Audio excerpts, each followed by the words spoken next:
আসসালামু আলাইকুম এভরিওয়ান, সবাই কেমন আছেন? আশা করি সবাই ভালো আছেন। আজকে আমি নিজের গাছের পুঁই ফল দিয়ে এবং ডিম দিয়ে মজার একটা ভাজি করব। তো এজন্য প্রথমে আমি পুঁই ফল ভালোভাবে কেটে ধুয়ে নিয়েছি। তারপর চুলায় আমি একটা প্যান বসিয়ে দিয়ে তাতে পরিমাণ মতো তেল দিয়ে 2টা শুকনো মরিচ ভেজে নিয়েছি। তারপর এখানে আমি পরিমাণ মতো পেঁয়াজ কুচি এবং কাঁচামরিচ কুচি দিয়ে ভালোভাবে নেড়েচেড়ে ভেজে নিয়ে পরিমাণ মতো লবণ দিয়ে দিয়েছি। তারপর এখানে আমি আগে থেকে কেটে ধুয়ে রাখা পুঁই ফল দিয়ে ভালোভাবে পেঁয়াজের সাথে নেড়েচেড়ে ভেজে নিয়েছি।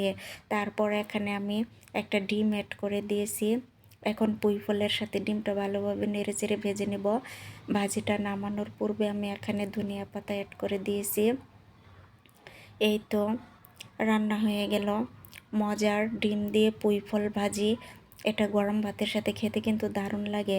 তো আপনাদের কাছে কেমন লাগে অবশ্যই কিন্তু জানাবেন। সবাই অনেক অনেক ভালো থাকবেন। দেখা হবে নেক্সট ভিডিওতে। টাটা।